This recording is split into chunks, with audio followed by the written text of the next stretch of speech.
తెలుగుదేశం శ్రేణులు వైసీపీ నేతల్లా కాదని టీడీపీ నాయకులకు సభ్యత సంస్కారం ఉన్నాయని మంత్రి సవిత అన్నారు.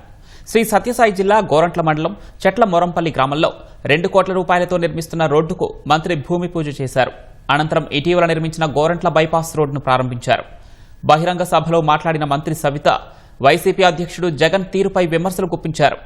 జగన్లా హింసను ప్రేరేపించే నాయకుడు చంద్రబాబు కాదన్నారు. అభివృద్ధిపై చర్చకు రావాలని సవాల్ విసిరారు.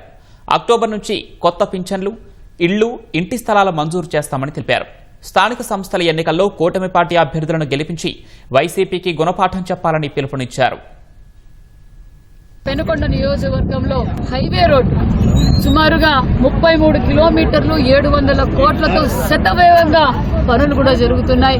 గోరెంట్ల ఊర్లేకపోకుండా బైపాస్ హైవే కనెక్టివిటీ కూడా ఈ రోజు ఓపెన్ చేయడం కూడా జరిగిందన్న విషయం కూడా తెలియజేస్తున్నాం. ఒక పక్క జలకళ, ఒక పక్క హైవే కనెక్టివిటీ, మనకు బెంగళూరు దగ్గరగా ఇంటర్నేషనల్ బెంగళూరు ఎయిర్పోర్ట్ దగ్గరగా ఉండటం వల్ల ఎయిర్పోర్ట్ కనెక్టివిటీ కూడా ఉండటం వల్ల ఈ రోజు మనకు పరిశ్రమలు, కియా లాంటి పరిశ్రమలు, కియా అనుబంధ సంస్థలు, బెల్ కావచ్చు, ఫైటర్ జెట్ కావచ్చు, మరి పరిశ్రమలు కూడా మొత్తం రాయలసీమ వైపే చూస్తున్నాయి.